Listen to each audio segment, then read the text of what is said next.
একটি বছর পেরিয়ে গেছে, রক্তাক্ত সে জুলাই, যে মাসে ঢাকার রাজপথে ঝরেছিল ১.৫ শতাধিক তাজা প্রাণ। ছাত্র, যুবক, পথচারী, জনতার রক্তে রঞ্জিত হয়েছিল রাজধানীর পিচ ঢালা সড়ক।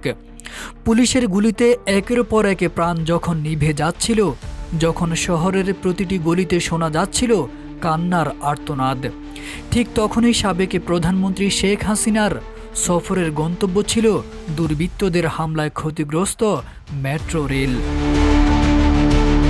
সেদিন শেখ হাসিনা যাননি সন্তান হারা মায়েদের কাছে, যাননি হাসপাতালে রক্তাক্ত মানুষদের পাশে। তিনি গিয়েছিলেন দেখতে কতটা ক্ষতি হয়েছে মেট্রো রেল। সরকারি সম্পদে দুর্বৃত্তদের হামলা নিয়ে তার উদ্বেগ ছিল আকাশচুম্বী, কিন্তু মানুষের প্রাণহানিতে ছিল না কোনো কাতরতা, ছিল না অনুশোচনার ছায়াও।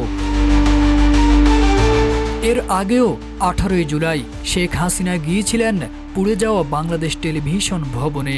সেদিনও আন্দোলনে নিহত হয়েছিলেন অন্তত 18 জন। তবুও তার শোক সমবেদনার রাজনীতি ছিল ইট পাথরের প্রতি। মানুষ নয়, অনুভূতি নয়, কেবল কাঠামোর জন্যই কাঁদতে দেখা গেছে সাবেক প্রধানমন্ত্রীকে। তখন তার মায়া কান্না সমালোচনার ঝড় তোলে দেশ জুড়ে। এই প্রেক্ষাপটে ভাইরাল হয় এক নেটিজেনের লেখা একটি কবিতা, আক্ষেপে ভরা হৃদয় বিদারক লেখনী, যেখানে তিনি লিখেছিলেন, পরের জন্মে আমি ঠিক মেট্রো রেলই হব, নইলে না হয় ইন্টারনেটের পুড়ে যাওয়া জাদুর বাক্স।